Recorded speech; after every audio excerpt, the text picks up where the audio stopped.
नमस्कार दोस्तों, स्वागत है आपका मोबीशाला ऑनलाइन प्लेटफॉर्म पे। My name is Ajit and I teach public administration ethics essay foundation batch regarding NCERT as well as GS two in Mobishala, है ना। तो मेरा इंस्टीट्यूट कोड जो है वो नीति 7777 क्या है, नीति 7777। और आपको अगर इससे पढ़ना है, अगर जीएस2 के एस्पेक्ट पढ़ने हैं, अगर लोक प्रशासन यानी पब्लिक एडमिनिस्ट्रेशन पढ़ना है, निबंध कैसे लिखते हैं उसके बारे में पढ़ना है, या आप ऐसे कह लीजिए अगर आपको एथिक्स पढ़ना है या नीति विज्ञान पढ़ना है, चाहे हिंदी में चाहे इंग्लिश में, you are most welcome to join my institute. आपको करना क्या है, अपना मोबाइल उठाइए, वहां पे गूगल प्ले स्टोर में जाइए और वहां पे आपको डाउनलोड करना है कौन सा ऐप, मोबीशाला ऐप, और ये इंस्टीट्यूट कोड डालना है। मैं पठन पाठन की प्रक्रिया में करीब 6 साल से मैं इसमें हूं, है ना। अब हम देखते हैं थोड़ा सा क्वेश्चन। अच्छा, जो क्वेश्चन हम लेने जा रहे हैं, पहले तो ये बहुत सिंपल है, टू द पॉइंट क्वेश्चन है ना। तो ये क्वेश्चन चूंकि करंट अफेयर से आया था और क्या है कि बहुत थोड़ा सा आपको इसके बारे में डिटेल मिलेगा, तो मैं ये एक्सपेक्ट करके चल रहा हूं जो आज के हमारे छात्र ये एग्जाम दिए हैं, कहीं ना कहीं इस क्वेश्चन में थोड़ा सा उन्हें प्रॉब्लम फेस किया होगा। जरूर they have faced some problem when it comes to this question, that is question number 7. So let's start that question। और हम दोनों भाषा में क्वेश्चन को पढ़ेंगे। क्यों? क्योंकि देखिए, जब सब्जेक्टिविटी का एग्जाम हो या जनरल स्टडी जहां पे आपको आंसर लिखना पड़ता है, एक्चुअली वहां पे पहला एस्पेक्ट जो है वो है क्वेश्चन की समझ या अंडरस्टैंडिंग द क्वेश्चन। उसके लिए क्या करना है, आपको 3 से 4 बार आप जाइए और क्वेश्चन को पढ़िए, है ना। क्वेश्चन डायरेक्टिव को समझिए, क्वेश्चन क्या कह रहा है उसे समझिए, है ना। उसके बाद आपको कितने पार्ट में क्वेश्चन डिवाइड है उसे समझिए, और उसके बाद मैटर करता है कि एक्चुअली एक बार आपने समझ लिया क्वेश्चन को तो उसे आप प्रेजेंट कैसे करते हैं, है ना। तो आइए मैं दोनों जो एस्पेक्ट है, कौन सा एस्पेक्ट, पहला जो है कंटेंट का एस्पेक्ट और दूसरा जो है वो है आपका क्या, प्रेजेंटेशन का एस्पेक्ट। जब मैं आपको आंसर एक्चुअली बताऊंगा तो उसमें हम दोनों कवर कर लेंगे, है ना। आइए हम पहले समझते हैं क्वेश्चन को। तो क्वेश्चन क्या है देख लेते हैं। Which organisation launch the world's first commercial rocket powered by biofuel Stardust 1.0। ये बायोफ्यूल का एक्चुअली नाम है। Explain in detail. बहुत सिंपल स्ट्रेट फॉरवर्ड क्वेश्चन। जैव ईंधन स्टारडस्ट 1.0 के द्वारा संचालित विश्व में प्रथम व्यापारिक रॉकेट को किस संगठन द्वारा शुरू किया गया, विस्तार पूर्वक वर्णन कीजिए। तो पहले हम देखते हैं क्वेश्चन डायरेक्टिव।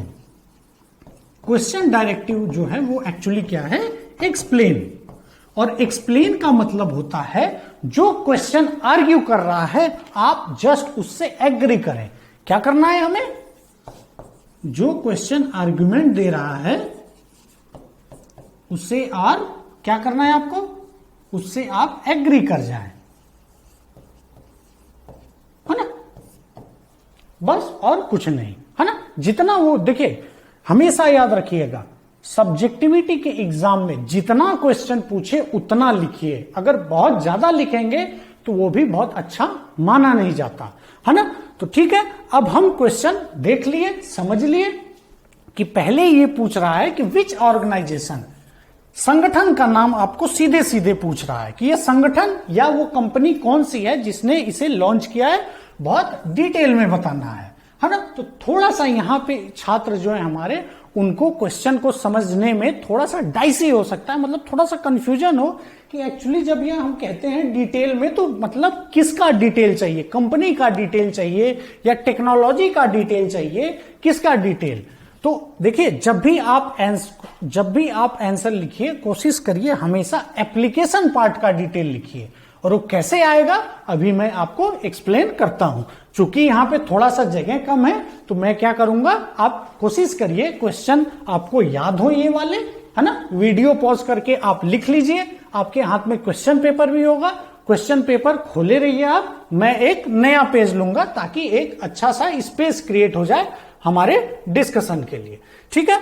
अब हम करते हैं अपना स्टार्ट क्या, आंसर राइटिंग एस्पेक्ट। और मैंने आपको बता ही रखा है, जब भी हम आंसर लिखेंगे हमेशा कोई भी आंसर का 3 एस्पेक्ट होता है। क्या एस्पेक्ट होता है वो? हर आंसर के 3 एस्पेक्ट होते हैं, चाहे वो ऑप्शनल का आंसर हो, चाहे वो जनरल स्टडी 1 का आंसर हो, चाहे वो जनरल स्टडी 2 का आंसर हो। क्या है? सबसे पहले हर एक क्वेश्चन का या आंसर का होता है इंट्रोडक्शन। क्या होता है? इंट्रोडक्शन। दूसरा जो एस्पेक्ट है वो है बॉडी, और तीसरा जो एस्पेक्ट है वो है क्या? कंक्लूजन, है ना। और इंट्रोडक्शन मैंने आपको बहुत बार मैं बोलता हूं, हमेशा introduction theme of the question से होना चाहिए। किससे होना चाहिए? थीम ऑफ द क्वेश्चन से आप इंट्रोड्यूस करें अपने आंसर को। जो बॉडी है वो हमेशा एड्रेस करे किसको? क्वेश्चन डायरेक्टिव को। किसे एड्रेस करे? क्वेश्चन डायरेक्टिव को। और जो हमारा कंक्लूजन है वो फ्यूचरिस्टिक और पॉजिटिव नोट पे होना चाहिए। फ्यूचरिस्टिक और साथ में पॉजिटिव नोट पे आपको क्या करना है? कंक्लूड करना है। ठीक है, तो देखिए यहां एक्चुअली जो इंट्रोडक्शन है उसी से आपका क्या है? क्वेश्चन है। तो पहले आप ऑर्गेनाइजेशन का नाम लिखें जिसने इसको लॉन्च किया है ना, एकदम टू द पॉइंट। अब आपको चलना है किसमें? बॉडी में। और बॉडी में आपको एप्लीकेशन पार्ट पे फोकस करना है ना। एप्लीकेशन पार्ट में आपको डिस्कस करना है क्या? यूज पे, यूज वाले एस्पेक्ट पे आपको फोकस करना है ना। तो पहला यूज क्या है? एक्चुअली ये स्टूडेंट्स के लिए बनाया हुआ है। क्यों? क्योंकि ये बहुत इकोनॉमिकल सैटेलाइट है ना। दूसरा जो है ये स्पेस टूरिज्म के लिए बड़ा इंपॉर्टेंट है ना। स्पेस टूरिज्म मतलब आप मान के चलिए 100 किलोमीटर जो अर्थ का सरफेस है वहां से 100 किलोमीटर के लिए ये एप्लीकेशन इसका बहुत है। तीसरा जो है वो रिसर्च एंड डेवलपमेंट के लिए ये सब एप्लीकेशन एस्पेक्ट है। आप ट्राई करिए कि आपके आंसर में ये सब एस्पेक्ट जो है वो जरूर आए, तभी आपका आंसर अच्छा होगा। तभी आप एक्सपेक्ट करके चलिए कि आपके जो मार्क्स हैं वो अच्छे आने वाले हैं। ठीक है, यही नहीं, आप ये भी कोशिश करिए है ना, थोड़ा सा आप अगर इंडिया के पर्सपेक्टिव में अगर आप इसे इंटरकनेक्ट कर सकते हैं तो ट्राई करिए कि करिए। वैसे अभी ऐसी कोई टेक्नोलॉजी तो है नहीं, है ना, लेकिन जब आप कंक्लूजन लिखेंगे तो कोशिश करिए, जब फ्यूचरिस्टिक लिखें आप कंक्लूजन, तो इसे थोड़ा सा पासिंग रिमार्क में लिख दें। ये तो हमारा हो गया क्या? बॉडी। एक आंसर का क्या बन गया? बॉडी, है ना। अब आपको आना है कंक्लूजन पे। कंक्लूजन में आपको एक्चुअली लिखना है कि आज का जो इरा है वो एक्चुअली इरा है इन्वायरमेंटल सस्टेनेबिलिटी का। हम बात करते हैं इन्वायरमेंट के किसकी? प्रिजर्वेशन की। और जब आज के इरा में जब बात होती है कहीं ना कहीं प्रिजर्वेशन की या सस्टेनेबल डेवलपमेंट की, तो ये जो टेक्नोलॉजी है ये क्या है? It is a need of hour, है ना। और जरूरत है कि टेक्नोलॉजी ट्रांसफर के थ्रू इंडिया भी या अदर कंट्री भी ऐसे इनिशिएटिव को क्या करें? एडॉप्ट करें, ताकि जो हमारा ग्लोबल वर्ल्ड है एक पीसफुल या सस्टेनेबल डेवलपमेंट की तरफ मूव कर सके। और यहीं पे आपका जो आंसर है वो हो जाएगा पूरा। मुझे पूरी उम्मीद है कि आपने आंसर ऐसा ही लिखा होगा। चलिए, धन्यवाद।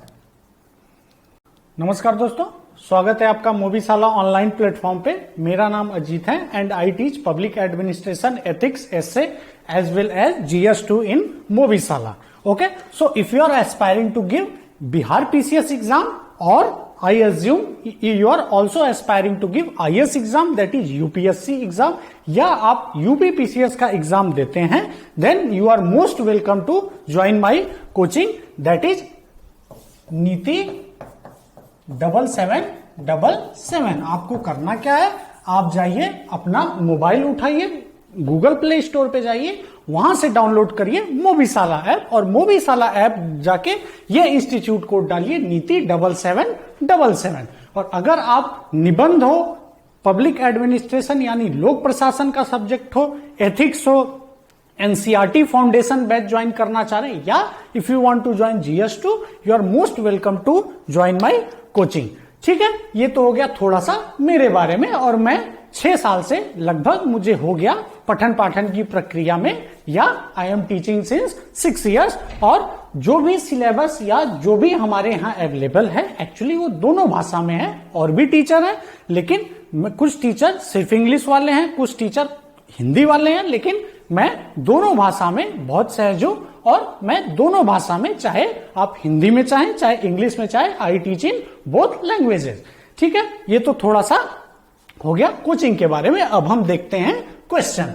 तो देखिए ये जो क्वेश्चन है, क्वेश्चन एक्चुअली बहुत रिसेंट है। पहले तो ये चीज देखिए, पहले तो बहुत रिसेंट है, लेकिन क्या है कि IR के क्वेश्चन में एक्चुअली क्यों IR, चाहे जो हो, चाहे हिस्ट्री हो, चाहे ऑप्शनल हो, कोई भी अगर आप कभी भी अगर सब्जेक्टिविटी की बात आती है ना, सब्जेक्टिविटी के एस्पेक्ट में, सब्जेक्टिविटी मतलब होता है जहां टिक मार्क नहीं करना हो। क्या न करना हो? जहां टिक मार्क न करना हो, जहां आंसर लिखना हो। तो देखिए क्वेश्चन समझना एक एस्पेक्ट है ना, एक ही एस्पेक्ट है, वो जरूरी नहीं है जिसको इसका आंसर पता हो वही सबसे ज्यादा मार्क्स लाए, नहीं। एक्चुअली उसके मार्क्स ज्यादा आएगा जो इसी को समझ के अच्छे से आंसर प्रेजेंट कर देगा। मतलब कंटेंट अपनी जगह एक चीज है, लेकिन साथ में इंपॉर्टेंट है क्या? प्रेजेंटेशन, है ना, साथ में इंपॉर्टेंट है क्या? प्रेजेंटेशन।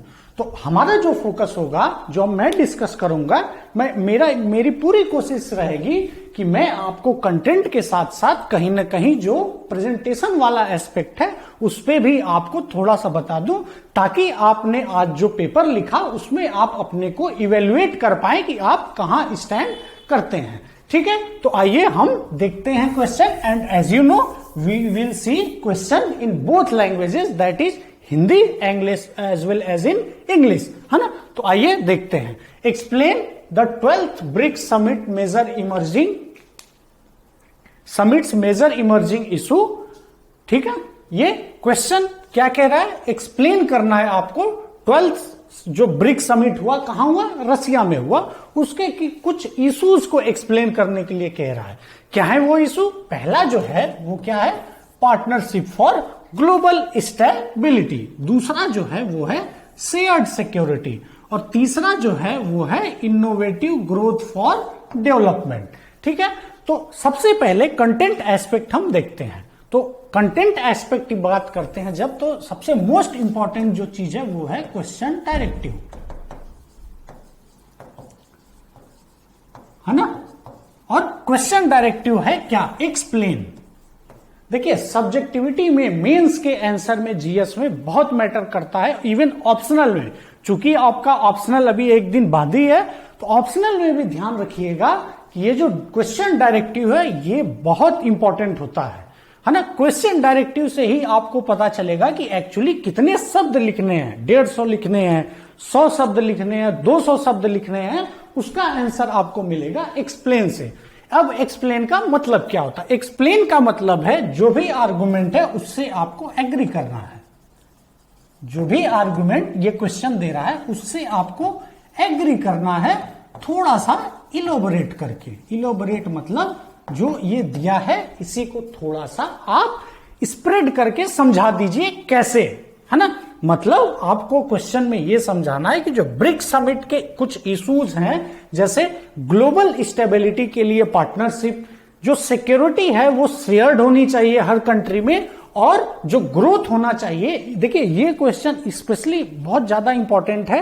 क्यों? क्योंकि कोरोना टाइम में ये जो ब्रिक्स समिट है एक्चुअली कोरोना के समय हुई, ऑनलाइन हुई, इसलिए ये क्वेश्चन का और रिलेवेंस जो है बढ़ जाता है। ठीक है, हिंदी में भी देख लेते हैं। 12वें ब्रिक्स सम्मेलन के प्रमुख उभरते मुद्दों, वैश्विक अस्थिरता के लिए साझेदारी 1, साझा सुरक्षा 2, और विकास के लिए अभिनव वृद्धि का वर्णन कीजिए। ये तो हम समझ लिए क्या, क्वेश्चन को। अब हम चलते हैं, मूव करते हैं आंसर एस्पेक्ट पे, है ना। और कोई भी क्वेश्चन हो, और इस क्वेश्चन को थोड़ा सा आप याद रखिएगा, क्योंकि चूंकि यहां जगह कम है तो मैं एक नया पेज ले रहा हूं, है ना। तो क्वेश्चन को याद रखिएगा। और अब हम आते हैं अपने डिस्कशन एस्पेक्ट पे, है ना। तो मैंने आपको बता ही रखा है कि आंसर लिखते समय बेसिकली दो एस्पेक्ट मैटर करता है ना। एक होता है क्या, एक होता है कंक्लूजन, प्रेजेंटेशन, और एक होता है क्या,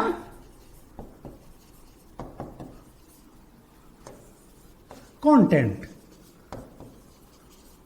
है ना। तो क्वेश्चन कंटेंट में क्या था, कंटेंट में पहले था क्वेश्चन डायरेक्टिव या क्वेश्चन के कितने पार्ट,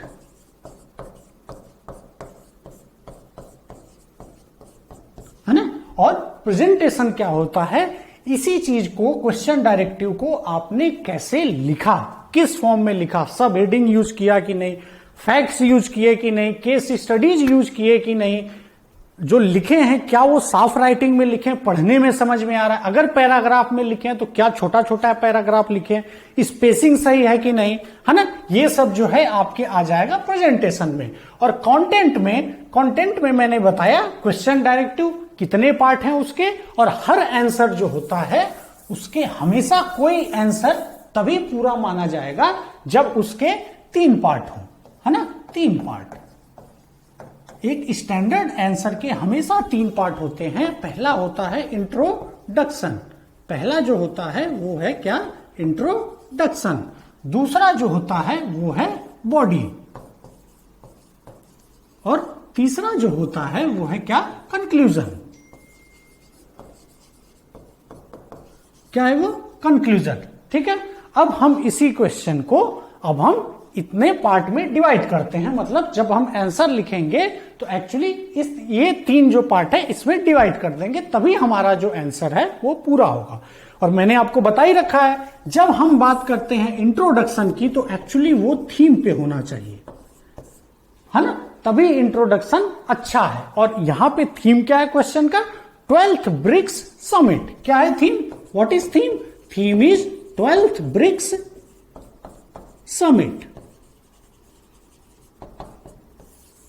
है ना। और क्वेश्चन डायरेक्टिव क्या है, क्वेश्चन डायरेक्टिव है एक्सप्लेन। तो जो बॉडी है एक्चुअली वो आप सब हेडिंग देके, 3 पार्ट में सब हेडिंग देके आपको क्या करना है, चीजों को एक्सप्लेन करना है ना।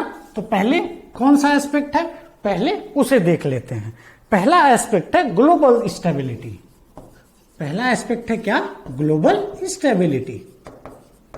और ये आंसर आप तभी लिख पाएंगे जब थोड़ा सा आपको इस समिट के बारे में, समिट के बाद एक्चुअली जो लास्ट में एक रिजोल्यूशन निकलता है जिसपे सबका साइन होता है वो पता होना चाहिए। देखिए बहुत कॉमन सेंस की बात है, अगर आपको नहीं भी पता हो कुछ भी लिखेंगे थोड़ा बहुत इससे मैच तो कर ही जाता है। वो कैसे होगा अभी हम देखते हैं।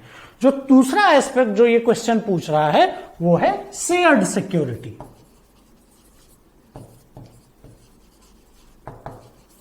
है ना।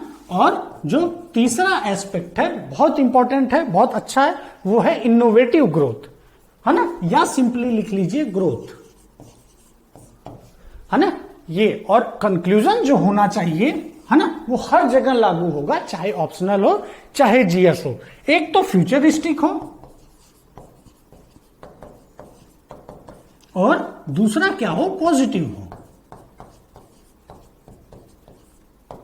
क्या हो, एक तो फ्यूचरिस्टिक हो और दूसरा क्या है, पॉजिटिव हो। तो आइए हम क्या करते हैं, एक एक एस्पेक्ट तो डिस्कस करते हैं। आप अपना जो आज आपने पेपर दिया है, आप इसी जो मैं डिस्कशन करूंगा उससे मैच करते जाइएगा, ताकि आपको आइडिया अच्छी तरह हो जाएगा कि आज का पेपर देने के बाद एक्चुअली आप कहां स्टैंड करते हैं। ठीक है, तो जो ब्रिक्स समिट इंट्रोडक्शन है वो आपको देना है ब्रिक्स समिट पे, और ये आपको जरूर लिखना है, ये पहला ऑनलाइन समिट है। अभी तक जो समिट था वो ऑफलाइन हुआ, लेकिन चूंकि कोरोना के वजह से स्थिति ऐसी बन नहीं सकी तो ये जो समिट था ये ऑनलाइन था। और जो दूसरा आपको लिखना है इसमें इंट्रोडक्शन में ही, दूसरा जो होस्ट था वो कौन था? रसिया था। बहुत बेसिक इंफॉर्मेशन है, हर एक समिट के बारे में इंट्रोड्यूस ऐसे ही करिए, है ना। तो ये तो हो गया इंट्रोडक्शन वाला एस्पेक्ट। अब हम आते हैं नंबर 2 मोस्ट इंपॉर्टेंट एस्पेक्ट, वो है बॉडी। और बॉडी में हमें क्या करना है? जो चीज पूछा है उसे सिंपली एक्सप्लेन करना है ना। और थोड़ा सा, चूंकि आप बिहार का एग्जाम दे रहे हैं, या ऐसे कह लीजिए इंडिया का, और बिहार जो है कहीं ना कहीं जो आपका आंसर है उसमें भारत की पोजीशन ज्यादा झलकनी चाहिए, तभी आपका आंसर जो है अच्छा है। अब आपको क्या करना है? एक एक पर्सपेक्टिव उठा के उसे एक्सप्लेन करने जाना है। क्या करना है? पहले आप लीजिए ग्लोबल स्टेबिलिटी, है ना। बहुत आसान ये क्वेश्चन है, क्योंकि क्वेश्चन डायरेक्टिव ही बहुत आसान दे दिया है ना। तो ग्लोबल स्टेबिलिटी के लिए इसमें यूएनएससी रिफॉर्म के ऊपर चर्चा हुई। In this summit actually there was huge discussion on UNSC reforms and India जो है मेजर, जो इंडिया का जो है, जब हम बात करते हैं ग्लोबल स्टेबिलिटी की, तो मेजर फोकस जो था वो यूएनएससी रिफॉर्म पे था, है ना। और सबने इस पे एग्री किया।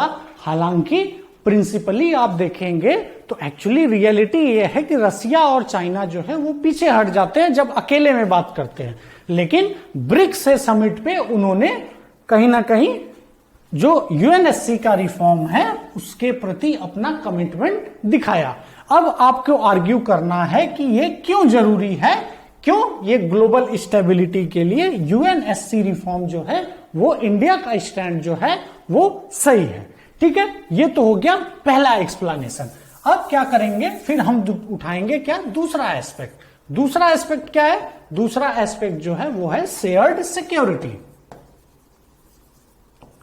और जब हम शेयर्ड सिक्योरिटी की बात करते हैं, एक्चुअली देखिए ये जो मैं लिंक कर रहा हूं ना, जो मैं लिंक कर रहा हूं, जैसे अभी हम यूएनएससी से लिंक किए ग्लोबल स्टेबिलिटी को, ये एक्चुअली इस समिट जब हुई तो रिजोल्यूशन में लिखा है ये सब, है ना। रिजोल्यूशन से लिंक कराते रहिए, तभी आपका आंसर जो है बन जाएगा क्या? रेलिवेंट। अब शेयर्ड सिक्योरिटी की जब आप बात करेंगे तो आपको फोकस जो करना है वो करना है टेररिज्म पे। क्यों? क्योंकि टेररिज्म आज के इरा में, in the era of 21st century, terrorism is what? Terrorism is a global phenomena, है ना। हर एक कंट्री, हर एक आप देख लीजिए, चाहे ऑस्ट्रेलिया हो नीचे ओशिनिया कॉन्टिनेंट में, या यूएसए हो, या एशिया के कंट्री हो, सब इससे दुखी हैं, है ना। Everyone is affected by this. और इंडिया का जो स्टैंड था वो यही था कि टेररिज्म पे ग्लोबल एक्शन होना चाहिए। जो टेररिज्म को फाइनेंस करते हैं एक्चुअली उनके ऊपर एक्शन होना चाहिए, है ना। तो आपको ये एक्सप्लेनेशन सेकेंड एस्पेक्ट में कर देना है। और थर्ड एस्पेक्ट जो है वो है इनोवेटिव ग्रोथ। और यहां पे आपको करंट अफेयर से लाके लिंक करते जाना है। और उसमें जो सबसे पहला एस्पेक्ट है वो है स्पेशली कोविड-19 के टाइम में। स्पेशली कोविड-19 के टाइम्स में क्या है, जो ग्रोथ है एक्चुअली वो एक कंट्री से नहीं होगा। एक कंट्री अकेले, प्रोटेक्शनिज्म जो बढ़ रहा है, प्रोटेक्शनिज्म मतलब जैसे आप देखिए फॉर एग्जांपल, यहां पे एक बहुत अच्छा आप एग्जांपल देखिए, जैसे बिजनेस पॉलिसी जो है हर कंट्री की, कोरोना के बाद आप देखिएगा बहुत ही लिबरल होती जा रही है। प्रोटेक्शनिज्म बढ़ाते जा रहे हैं, मतलब दूसरे को रोक रहे हैं। दूसरे एक तो अपने कंट्री के लोग बाहर ना भागे और दूसरे खूब आए, है ना। जैसे मान लीजिए एक कंट्री है कोई छोटा सा, मान लीजिए इंडिया ही, तो इंडिया अपनी पॉलिसी जो है वो एकदम लिबरल करते जा रहा है। क्यों? क्योंकि और जगह इन्वेस्टमेंट जाने के बजाय हमारे ही कंट्री में आए, क्योंकि कोरोना आने के बाद एक मेजर चैलेंज है ग्रोथ का, और पूरा वर्ल्ड जो है इस समय ग्लोबल डिप्रेशन से गुजर रहा है। ठीक है, ये तो हो गया इनोवेटिव ग्रोथ के बारे में, है ना। क्योंकि क्वेश्चन एक्सप्लेन ही करने को बोल रहा है, तो आपका जो आंसर है इसी के बाद आप पहुंच जाइए डायरेक्ट किस पे? कंक्लूजन पे। और कंक्लूजन जो है वो मैंने बता ही रखा है आपको कि फ्यूचरिस्टिक और पॉजिटिव हो, है ना। तो कंक्लूजन में आपको सिंपली लिखना है कि ब्रिक्स ने जो रिजोल्यूशन पास किया है एक्चुअली वो ग्लोबल डेवलपमेंट के लिए बहुत अच्छा है, बहुत बढ़िया है, बशर्ते जरूरत है कि ये जो कमिटमेंट है ग्रोथ का, ये जो कमिटमेंट है टेररिज्म के ऊपर, ये एक्चुअली पूरे वर्ल्ड के कंट्रीज को मिलके इसे एक साथ इंप्लीमेंट करना है ना। और यहीं आके आपका जो आंसर है वो हो जाएगा क्या, पूरा। और मुझे पूरी उम्मीद है कि आप जो आज आंसर लिखे होंगे एक्चुअली इसी लाइन पे आंसर लिखे होंगे और आपके मार्क्स अच्छे आएंगे। चलिए, धन्यवाद। Hello students, welcome to Movieshala. मेरा नाम अजीत है और मैं मूवीशाला में पब्लिक एडमिनिस्ट्रेशन यानी लोक प्रशासन, एस्से यानी निबंध, एथिक्स यानी नीति शास्त्र और GS2 पढ़ाता हूं। आज हम जो डिस्कस करने जा रहे हैं एक्चुअली वो आज ही दोपहर में आपने ये पेपर दिया है BPSC 66, है ना। तो स्टार्ट करने से पहले थोड़ा सा मैं आपको अपने इंस्टीट्यूट के बारे में बता देता हूं। मेरा इंस्टीट्यूट कोड जो है वो नीति NITI नीति 7777। अगर आपको ethics, if you want to study ethics, public administration, GS2 that is polity, constitution या निबंध, ये चीजें अगर आपको पढ़नी है, चाहे IAS का एग्जाम हो, चाहे उत्तर प्रदेश PCS का एग्जाम हो या चाहे वो बिहार PCS का एग्जाम हो, then you are most welcome to join my coaching. Okay. और एक बात और कि आप चाहे जिस माध्यम के हो, चाहे इंग्लिश माध्यम के हो या चाहे हिंदी माध्यम के हो, आप किसी भाषा में आप ये कोचिंग ज्वाइन कर सकते हैं, क्योंकि मैं दोनों भाषा में बहुत सहज हूं और दोनों भाषा में पढ़ाता हूं। ठीक है, ये तो हो गया थोड़ा सा मेरे बारे में, और मैं अराउंड 6 साल से इस फील्ड में पढ़ा रहा हूं। ठीक है, अब हम पहले देखते हैं थोड़ा सा क्वेश्चन। तो देखिए क्या है, जब हम बात करते हैं सब्जेक्टिविटी की, यानी ऐसा कोई एग्जाम जहां पे आपको आंसर लिखना पड़े, टिक मार्क न करना पड़े, तो वहां क्या होता है, जब भी आप क्वेश्चन कोई आता है एक्चुअली लिखते समय एक्चुअली 2 पार्ट होते हैं। एक होता है कंटेंट, एक होता है क्या, एक होता है कंटेंट, और दूसरा जो होता है उसे हम कहते हैं प्रेजेंटेशन। ये बहुत मैटर करता है। तो आज के एग्जाम में जरूरी नहीं है कि अगर किसी छात्र को, है ना, इसका पूरा आंसर आ रहा है, तो जरूरी ऐसा नहीं है कि उसके मार्क्स ज्यादा आएंगे।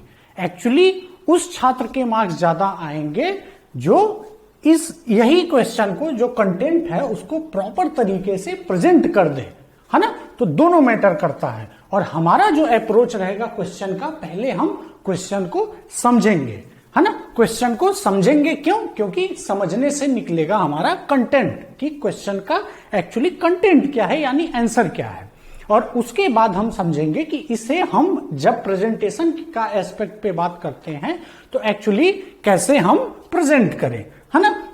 तो आइए देखते हैं क्वेश्चन। और जो क्वेश्चन है एक्चुअली वो हम दोनों भाषा में we will read the same question in Hindi also and we will read the question in English also, है ना। और जैसा कि आप जानते हैं, आपके पेपर में डायरेक्टिव भी लिखा हुआ है कि आप हिंदी और इंग्लिश दोनों भाषा में क्वेश्चन है, लेकिन अगर हिंदी ट्रांसलेशन गलत है तो इंग्लिश सही माना जाएगा।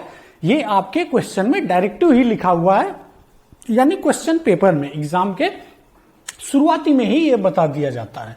तो आइए पढ़ते हैं। तो क्वेश्चन है, discuss about Harit Bharat Sankalp, a mobile app to promote environment protection and sustainability in India. Hindi में देखते हैं।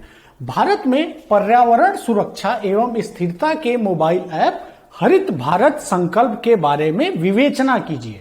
देखिए, जब भी हम क्वेश्चन को पढ़ेंगे तो सबसे पहला आपके माइंड में यह आना चाहिए कि पहले तो क्वेश्चन को आप अच्छे से समझ लें। और जब क्वेश्चन समझने की बात आती है तो सबसे पहले इंपॉर्टेंट है कि क्वेश्चन डायरेक्टिव को समझ लें। किसे समझ लें? Question directive. और इस क्वेश्चन में जो क्वेश्चन डायरेक्टिव है वो क्या है? वो डिस्कस है। ठीक है। अक्सर ऐसा देखा गया है कि मेंस के एग्जाम में कोई भी क्वेश्चन पूछिए, छात्र 2 ही चीज लिखते हैं, व्हाट दे आर राइटिंग। एक तो वो प्रो लिखते हैं, दूसरे कॉन्स लिखते हैं। क्यों? क्योंकि उन्हें यही आता ही है। लेकिन ऐसा नहीं करना है। देखिए क्वेश्चन डायरेक्टिव बहुत इंपॉर्टेंट है। यहां डिस्कस पूछ रहा है, पहले तो आपको मीनिंग पता होना चाहिए एक्चुअली डिस्कस का मतलब क्या होता है। डिस्कस का मतलब होता है ओपन डिबेट। क्या मतलब होता है? Open debate. किस पे डिबेट करना है? आपको डिबेट करना है हरित भारत संकल्प एक मोबाइल ऐप है, वो कैसे, पहला एस्पेक्ट तो इन्वायरमेंट के प्रोटेक्शन को कैसे प्रमोट कर रहा है, पहला एस्पेक्ट, और दूसरा जो है वो सस्टेनेबिलिटी को कैसे प्रमोट कर रहा है, कहां पे, इंडियन कॉन्टेक्स्ट में। ये क्या है? कॉन्टेक्स्ट है। ठीक है, तो समझ लिए हम क्वेश्चन। क्या करना है? हरित भारत संकल्प जो एक मोबाइल ऐप है, हमें उस पर ओपन डिबेट करनी है कि कैसे ये इन्वायरमेंट प्रोटेक्शन पहला एस्पेक्ट और दूसरा जो सस्टेनेबिलिटी है इंडियन पर्सपेक्टिव में कैसे इसको प्रमोट कर रहा है। अब हम क्वेश्चन को समझ लिए, अब हम समझते हैं कि कैसे इस क्वेश्चन को हम एक्चुअली प्रेजेंट करेंगे जब हम लिखेंगे अपना आंसर, है ना। तो आइए मैं क्या करता हूं, एक पूरा व्हाइट पेज ले लेता हूं। क्यों? क्योंकि ये क्वेश्चन आप याद रखिएगा, है ना। क्योंकि जगह कम है तो मैं क्या करता हूं, एक पूरा व्हाइट ले लेता हूं, है ना। क्वेश्चन याद रखिएगा, डिस्कस करना है भारत संकल्प एक मोबाइल ऐप जो है। ठीक है, अब हम आइए यहां पे डिस्कशन कर लेते हैं। ठीक है, तो जब भी आप आंसर लिखेंगे, जब भी आप आंसर लिखेंगे या लिखा जाता है, चाहे जीएच हो, चाहे जनरल स्टडीज का पेपर हो, और it is optional subject, actually her answer के 3 कंपोनेंट होते हैं। हर आंसर के जीएस में 3 कंपोनेंट होते हैं। पहला होता है इंट्रोडक्शन, और इंट्रोडक्शन जो होता है वो हमेशा स्टार्ट करते हैं किससे? ये भी एक मेजर चैलेंज है। ये हो गया बॉडी, और तीसरा हो गया कंक्लूजन। और आज के एग्जाम में अगर आप, मैं जो बता रहा हूं, अगर आपने इसे बाय रूल फॉलो किया होगा तो मान के चलिए आपके मार्क्स बहुत अच्छे आने वाले हैं। कैसे? देखिए इंट्रोडक्शन जो होता है वो हमेशा देना होता है थीम के ऊपर। किसके ऊपर? थीम के ऊपर। और थीम क्या है? हरित भारत संकल्प ऐप। क्या है थीम? हरित भारत संकल्प ऐप।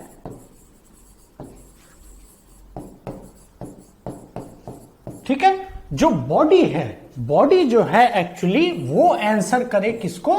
क्वेश्चन डायरेक्टिव को। किसको आंसर करे? क्वेश्चन डायरेक्टिव को। और क्वेश्चन डायरेक्टिव यहां पे क्या है? Discuss,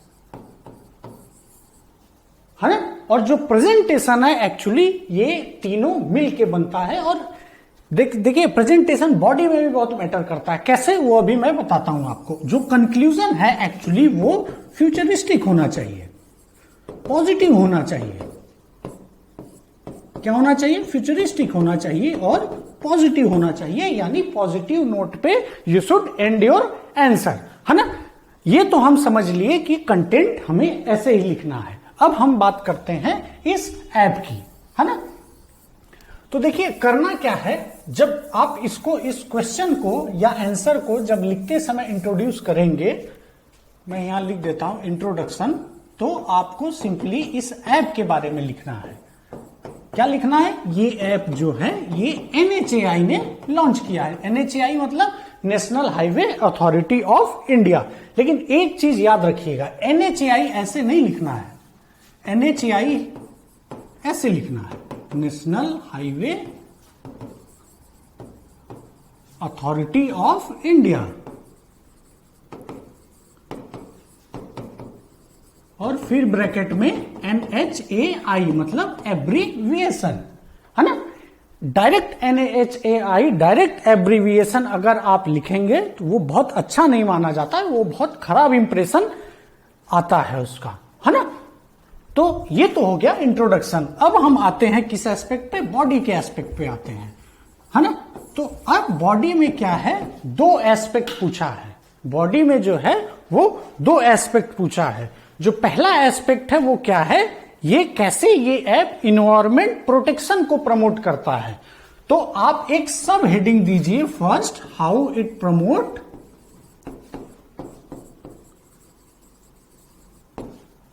it promote environment protection.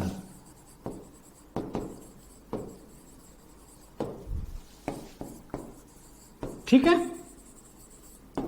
अब यहां पे पॉइंट वाइज या अगर आप पैराग्राफ लिख रहे हैं तो ये इंश्योर करना है कि जो पैराग्राफ है वो 4 लाइन से बड़ा न हो। क्यों? क्योंकि 4 लाइन से पैराग्राफ एक्चुअली पढ़ने में उसे प्रॉब्लम होती है, जो एग्जामिनर है उसका ध्यान हट जाएगा, और द मोमेंट ध्यान हटा उसके बाद it is going to be a big problem, क्योंकि एग्जामिनर का ध्यान हटा और जैसे इंटरेस्ट खत्म हुआ उसका, आप मान के चलिए मार्क्स जो हैं वो कम हो जाते हैं, है ना। तो पहले आपको आर्ग्यू करना है कि कैसे ये इन्वायरमेंट प्रोटेक्शन को क्या करेगा, प्रमोट करेगा। तो अब यहां पे इस ऐप के कुछ कंपोनेंट के बारे में लिखना है। क्या लिखना है कि जैसे ये जो ऐप है एक्चुअली ये जो ग्रीन, ये एक्चुअली बना है जैसे मान लीजिए सड़क है ना, उसके किनारे जो हरे भरे पौधे लगते हैं उनका बेसिकली मॉनिटरिंग करेगा, है ना। तो पहले तो ये क्या करेगा, जो ग्रोथ है ग्रीन प्लांट्स की उसको ये मॉनिटर करेगा। पहला एस्पेक्ट तो ये हो गया, है ना। दूसरा क्या है, इस ऐप के अंदर हर एक प्लांट की स्पेसीज के बारे में रहेगा। जैसे मान लीजिए रोड के साइड में 50 स्पेसीज लगी हैं, तो स्पेसीज वाइज मॉनिटरिंग होगी। क्या होगी? स्पेसीज वाइज जो इंफॉर्मेशन है वो एक स्पेसीज वाइज लगेगी, जिससे आपकी क्या होगा, डाइवर्सिटी प्रमोट होगा। देखिए आपके आंसर, आपका जो आंसर है एक्चुअली इसे लिंक कराते जाइए कि कैसे ये इन्वायरमेंट को प्रोटेक्ट करेगा, है ना। उसके बाद क्या है, हर एक स्पेसीज का इसमें टारगेट फिक्स है ना, फिक्स्ड टारगेट फॉर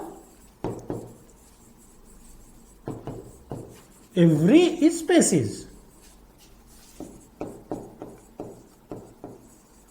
उससे क्या होगा, जो इन्वायरमेंटल डाइवर्सिटी है वो कहीं ना कहीं बढ़ेगी, या जो आपका इन्वायरमेंट प्रोटेक्शन का एस्पेक्ट है वो कहीं ना कहीं बढ़ेगा। ये तो हो गया पहला एस्पेक्ट जो ये क्वेश्चन की डिमांड है। अब हम आते हैं एस्पेक्ट नंबर 2 पे, और उसके लिए आप अलग सब हेडिंग दीजिए, how it will promote sustainability. How it will promote क्या, सस्टेनेबिलिटी। सस्टेनेबिलिटी मतलब लॉन्ग टर्म जो ग्रीन ग्रोथ का कंसेप्ट है वो ये ऐप कैसे प्रमोट करेगा, है ना। अब वही चीज, if you are writing in points please ensure that your points are very much legible. मतलब आंसर राइटिंग थोड़ी अच्छी होनी चाहिए, है ना। अगर राइटिंग बहुत अच्छी नहीं है, कम से कम इतनी तो साफ होनी चाहिए कि पढ़ने में समझ में आ जाए।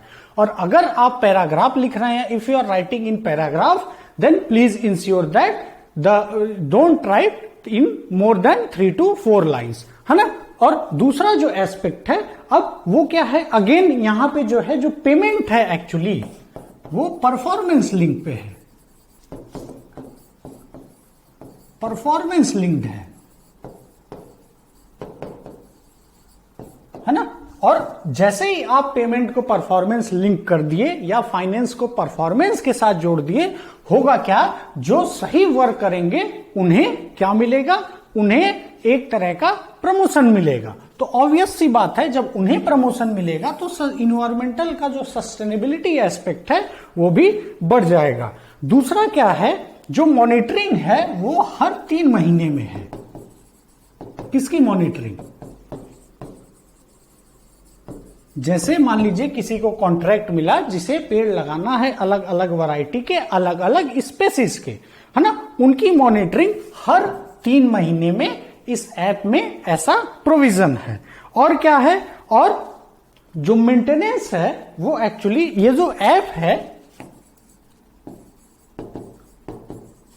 ये जो ऐप है एक्चुअली अकाउंट्स मेंटेनेंस के लिए बहुत ट्रांसपेरेंट है ना। उससे क्या होगा, जो एक प्रॉब्लम रहती है एक्चुअली रोड के कंस्ट्रक्शन में करप्शन वाली या मेंटेनेंस में करप्शन वाली, वो कहीं ना कहीं इसमें नहीं होगी।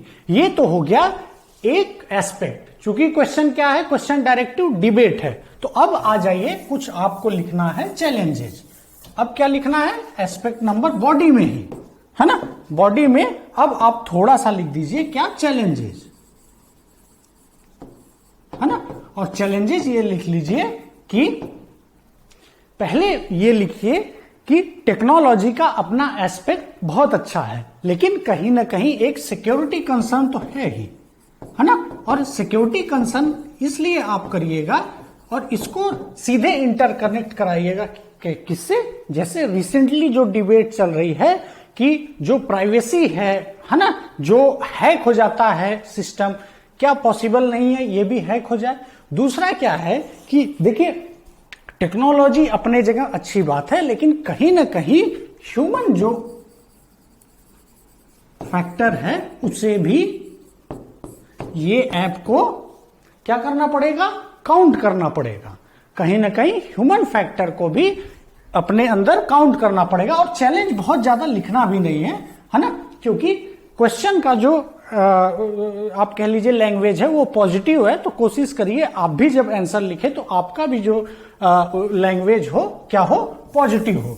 अब ये तो हो गया क्या, बॉडी। अब हम आते हैं कंक्लूजन पे। अब हम आते हैं किस पे, कंक्लूजन पे। और कंक्लूजन लिखिएगा तो इसमें लिखिएगा NHAI ने यही ऐप यूज करके they have planted 25 lakh trees. How much trees, 25 lakh trees, है ना। और पॉजिटिव नोट ये लिखना है कि अगर if NHAI continues to use this app at this pace, then ये भारत में जो हमारे गांधी जी की जो एक संकल्पना थी या कल्पना थी कि जो ग्रोथ है वो एक्चुअली एकदम नीचे तक पेनिट्रेट कर जाए, कहीं ना कहीं जो ये ऐप है उस गोल को पूरा करने में मदद करेगा। और यहीं पे जो आपका आंसर है आके हो जाएगा पूरा, है ना। ठीक है, आ गया समझ में। आई होप आपने आंसर ऐसे ही लिखा होगा। चलिए, धन्यवाद।